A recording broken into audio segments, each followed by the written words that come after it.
Hello world, this is your boy Yannick French, and this video is going to be educational, and this video take place at the Air and Space Museum in Washington, D.C., the District of Columbia. It's going to be educational. Let's get into the video. Your boy Yannick French in the interview and doing this video. Let's get into it. Currently, we are in the Air and Space Museum in the District of Columbia. As you can see here, it's a B-plane. It looks similar to like a helicopter or, something you jump out of, with a parachute or whatever. And up here is another plane as far as you can see. Here's another, look like a shuttle or something like that. Ain't too familiar with these things, but I'm trying. Here is a turbofan engine, and by the way, it's a JF9D turbofan engine. I think these are the type of engines that go to the airplane, as you can see, because it's huge. It's humongous. These go for the airplanes, and this what keeps the planes to run and travel far distance for like 4 hours at a time, and sometimes 10 hours at a time to get you to where you need to go when you're traveling, or even people that's in the Army or the Navy. This is what keep the planes to function and operate properly. But that's the turbofan engine, and it is a JT9D turbofan engine, as you can see. Let's get deeper into the video.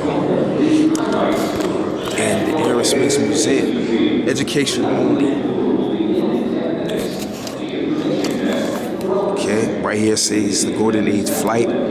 I guess they refer to Golden Age as, like classic or, something in History Hall of Fame, and, something that happened many years ago. Flight is simply talking about, flying in the air, or, you got somewhere to go or travel, but it's only in the air, not on the ground or in the car, whatever, on the plane. On the plane or in the helicopter, that's a flight, okay? Let's get deeper into this video. As you can see, this is another plane, but it referred to this as a B-plane, by B-plane. It's red, and it's on the plane it says an NI 4955. It's a smaller plane, and it's more convenient to get you around to where you need to go, to people that's traveling. It looks like one of the planes that people use that's in the Navy or the Army or that's in the armed forces. It look like it's mainly for the military purpose only. Let's get deep into the video. These right here are simply, pictures of pilots and, from many years ago. As you can see here, it's a Jimmy Doolittle Remembers. I don't necessarily know what they refer to that as, but I can break it down for you guys. Doolittle, I guess it's his last name, and when they say remembers, I guess that's who he's remembered as. Okay, but that's a picture of him, and I think that's a drawing of his plane or whatever, such and such. As you can see here is Daniel Garanham. It looks like a guy that was also a pilot many years ago, a long time ago or whatever. And right here says the benefactors to flight. And here's the reading is saying the Daniel Garnham Fund for the Promotion of Aeronautics. And here say Harry F. Falkenham. And he doesn't necessarily look like he was a pilot. He looks like he was a director, the boss man or the person controlling the pilots and telling them what to do and how to operate the planes. But as you can see, these are the pictures of the pilots, and from many years ago, in history. Okay, let's get into it.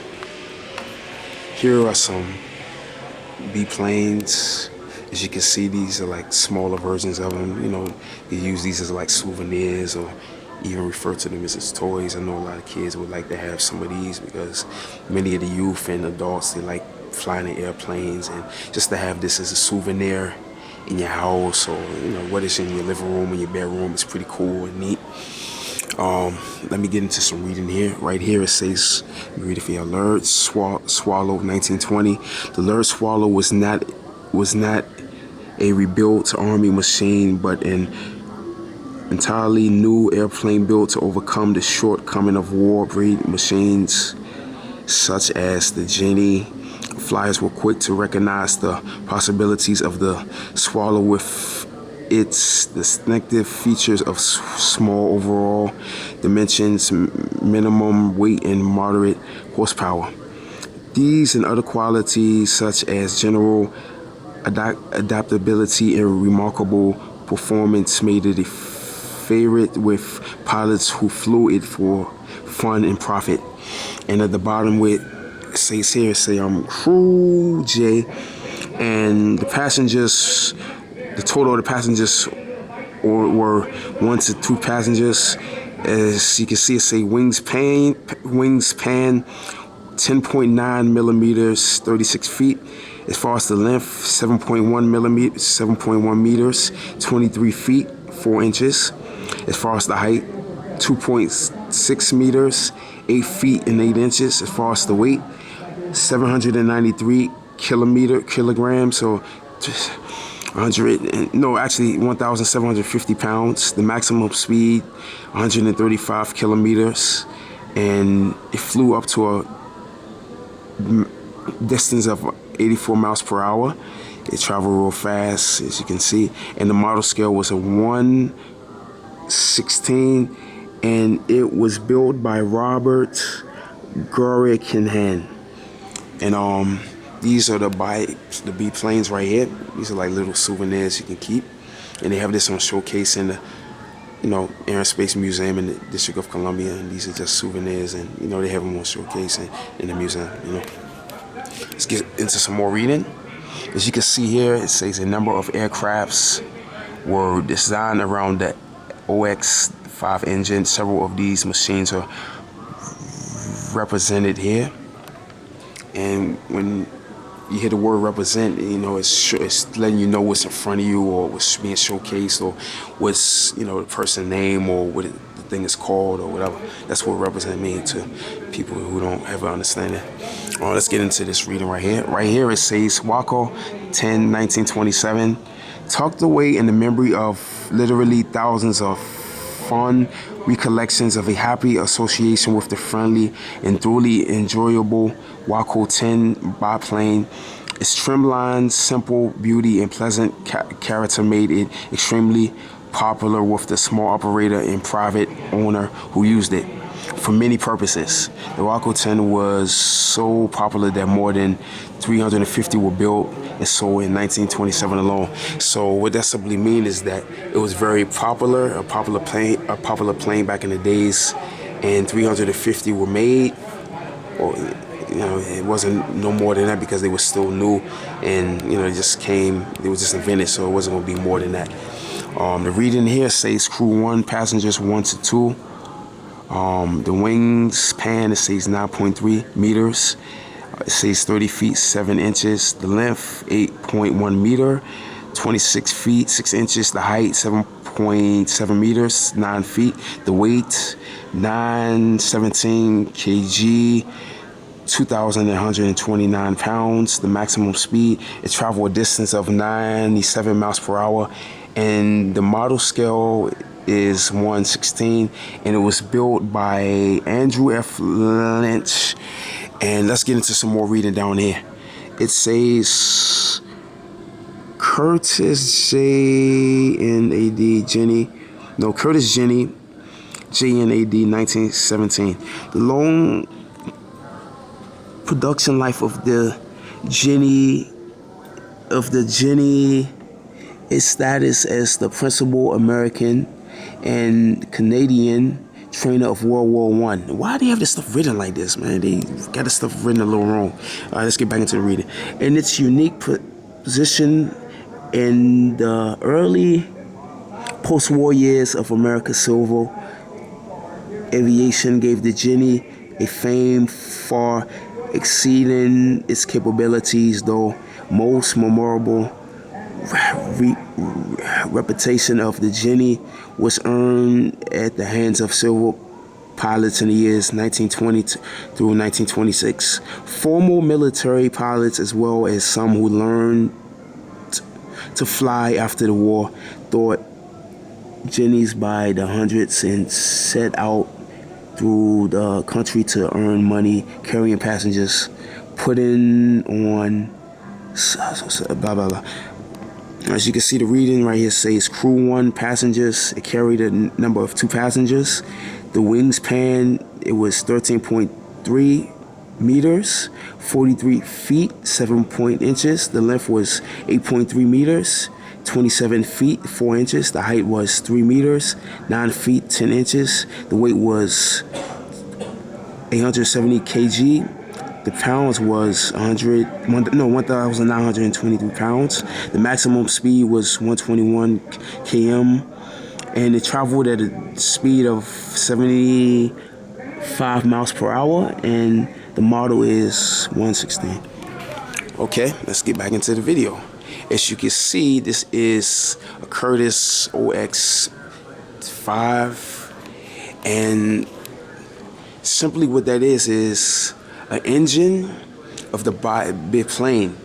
And the engine of the big plane, as you can see here, is an engine that was made in the 1920s, that was made many years ago, and currently, as you can see, is showcased in the Air and Space Museum in DC, Air and Space. As you can see right here is a Wright Cyclone R1820E, and that is an air-cooled engine, and I think that is simply something to cool down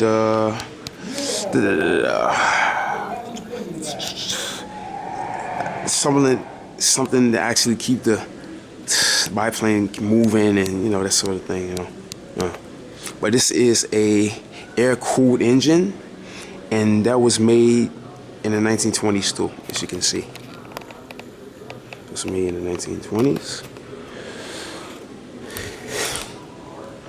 You have a lot of beautiful things in here to look at, educational stuff. It was definitely for the youth. A lot of youth can relate to it.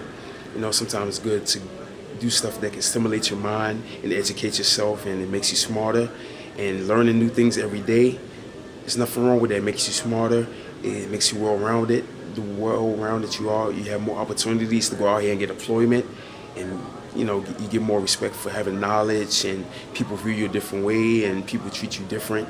And getting knowledge is power. Having knowledge is key. Having knowledge gives you more opportunities. All right, let's get back into the interview. As you can see right here, it says Coolidge. Oh, they got even a high school named Coolidge. That's in DC though. It says Coolidge takes oath pledging prosperity. As you can see, it says millions. His simple vow sworn by president in brief ceremony speech renews economy promise. And as you can see right here, it look like they dancing, in club, they just having fun. Well, but this is they have a lot of history behind this. It's very historical. This looked like it took place in the 1920s. It was way before my time, way before my parents' time. It's very historical, a lot of history behind it, like I just said, a long time ago, right? Here, as you can see, this is a Bendix trophy. I never heard of that. I don't necessarily know what it is, but I'm gonna read and find out. What you do when you wanna know about things, you ask questions, and then you read to learn and know. All right, let's get into it. The Vincent Bendix Trophy Transcontinental Race was established in 1931 to encourage experimental work in connection with increased speed in the field of aviation, donated by the Clifford W. Henderson Family Trust. Okay.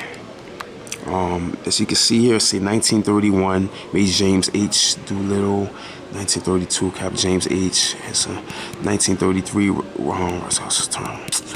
Yeah, but these are the names here, and where some of these things took place. And this is the trophy here, as you can see. Right here, it says the high altitude flight. I don't really know what that means. Never heard of it, but as you can see, it look like these are gas masks. But at the same time, these are pilot masks. Pilot masks. They have on goggles and stuff to breathe in, air, to get air in. Because I guess when they're hopping out of the planes or whatever.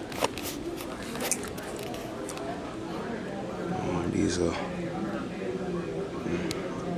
But let's get more into the video.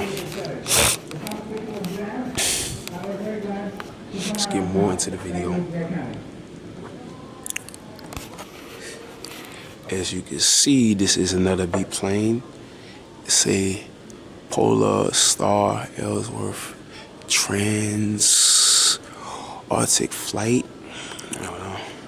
And this looks like a plane that was, you know, around for a very long time. It looks like it has a lot of history behind it, very historical. It looks like a plane from the 1910s, but it's showcased in the museum, the Air and Space Museum, as you can see. And the color of it is silver. They have a red star on it. And we got white with the star in the circle, and as you can see. All right, let me get into the reading and the showcase of the plane itself. Into it, this look like this is the pilot's seat and the gauges of, you know, the gauges to control the plane and such, you know what I'm saying? Right here is the pilot himself. This is the guy that flew the plane, and as you can see on the showcase, it's saying Norfolk 2B Grumman Polar Star. Right there, as you can see. As you can see. I'm hearing all that music in the background. So, a lot of history behind this stuff in the Air and Space Museum.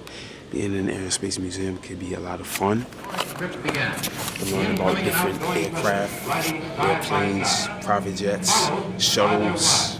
You know, it was somebody that was the first to fly to the moon. Some people say that it's not true, but it is. But it happened a long time ago. But we're trying to come up with new technology that one day we will be permitted to go to Mars. We're trying to create that technology down the line. It's going to take many years, but we have a lot of engineers and people in the world that are smart. But there's nothing wrong with being smart because you're given more opportunities. Even if you're lacking in certain things, you could always work on it. But let's get deep into the video, okay? As you can see, here is another biplane. Says NCIS 840. That's the other one.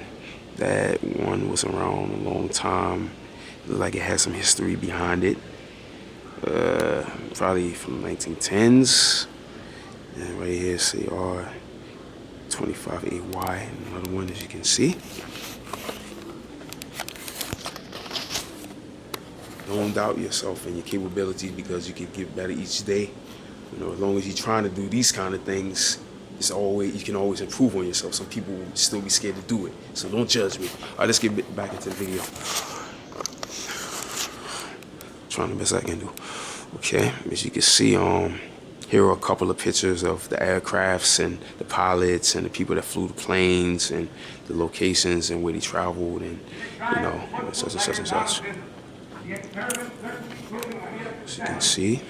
As you can see. Oh, we're talking about Philadelphia. Okay. I'm with you, bro. For $1, and they're going like hot cake. Okay. It's going like hot cake. Oh man, guess I missed out. No, wasn't paying attention. Let me get more into the video. As you can see, the Naval Scout. Just a couple of pictures of some pilots and captains, stuff that very historical that took place centuries ago and many years ago.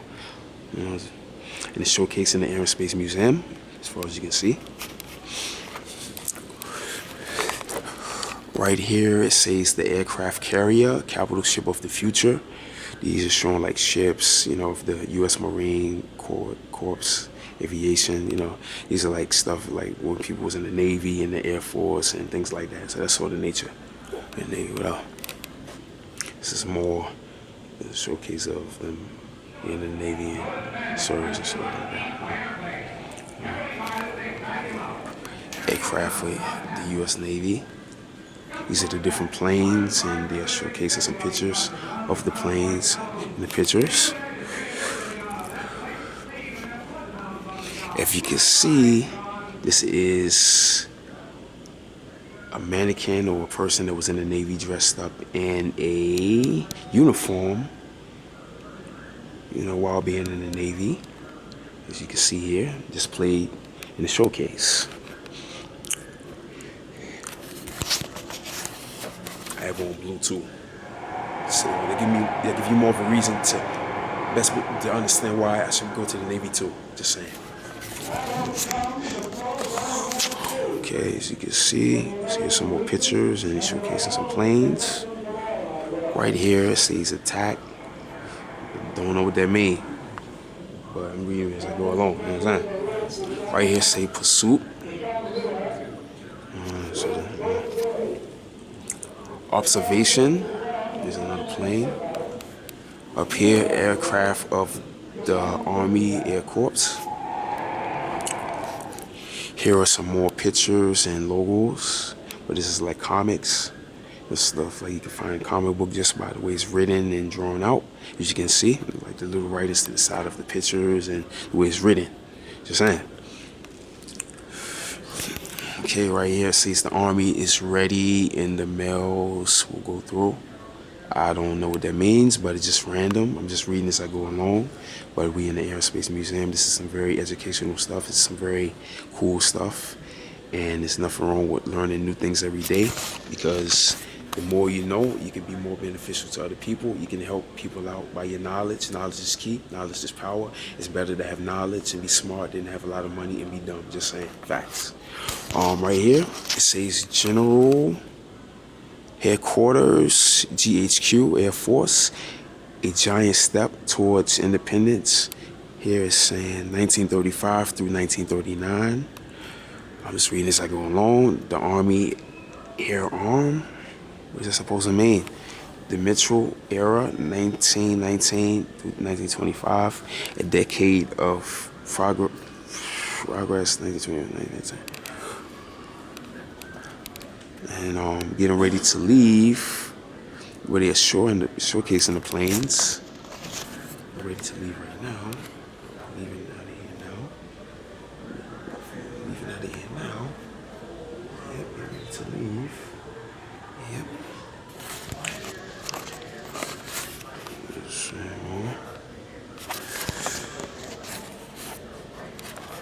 Let's see, more back around.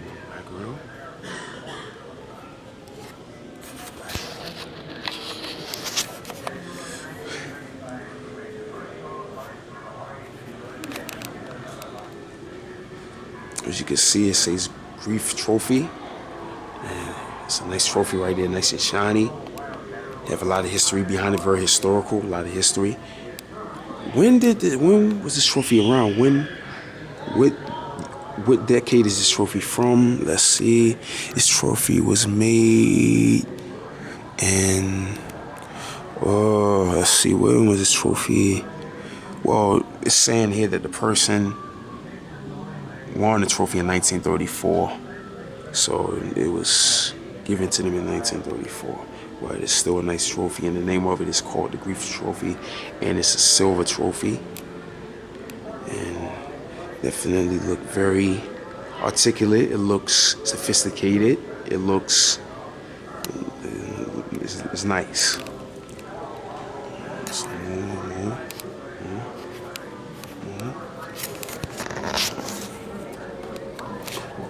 Space Museum. Things is important. Having knowledge on things is important. Learning so much you can learn each and every day. The more you learn, the more you know, your brain grow. The more money you make, that's the show. And for the ride, get an education, because that's what it's about. Okay, let's get back into the video.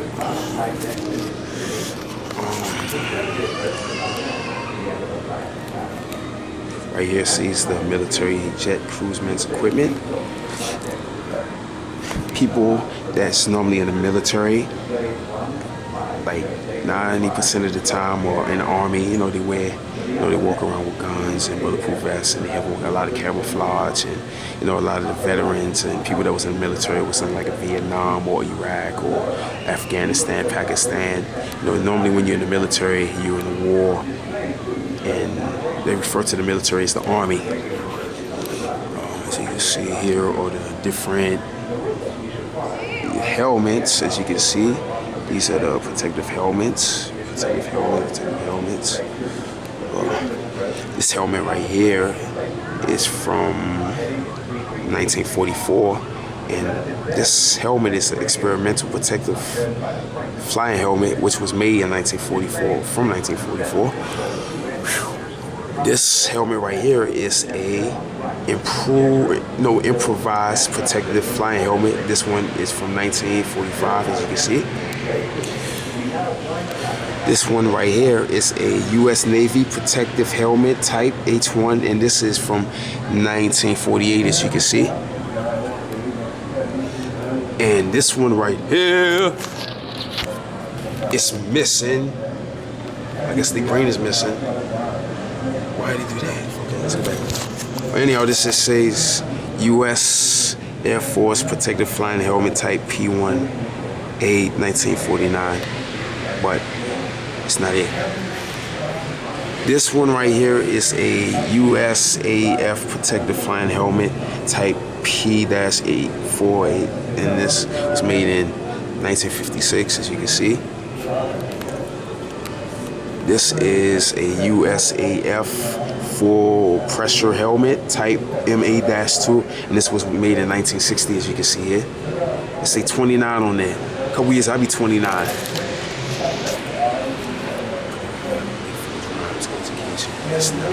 Let's get back into it. This right here is a U.S. Navy full pressure helmet mark, and this was made, this was around since 1960. This is a U.S. Navy integrated oxygen helmet, and this is from 1965, as you can see. This is a red and white helmet. This is nice. It look like a helmet you would use for motorbiking or something. Look like a, riding dirt bikes or something, or even motorcycles. But this is a U.S. Navy VTAS-1 helmet mounted sight system, and this is from 1972. This is a USA protective flying helmet, and this is a HGU-26/P, and this is from 1979, as you can see. Let's get more into the video. There you go, the soldiers, people from the military, As far as you can see here, let's get into the reading. U.S. Navy fighter pilot. This is from 1979. Right here is a pilot from 1979. The modern equipment worn by a typical U.S. Navy fighter pilot includes the APH-60 protective helmet with type A-13A oxygen mask flame retardant type. But anyhow, this is from 1979 of a soldier that was in the military and such. Here is another soldier from the military. Let's get into the reading. Right here say U.S. Air Force fighter pilot, Southeast Asia, 1965. That was a long time ago, way before my time. I was born in 1990. I'm a 90s baby. What you do don't faze me. Get an education, later for the ladies. All right, let's get back into the video. As you can see here, this outfit was worn by Cap Ben H. Allen while flying 81 combat missions over Southeast Asia in an F-105 Thunder Chief of the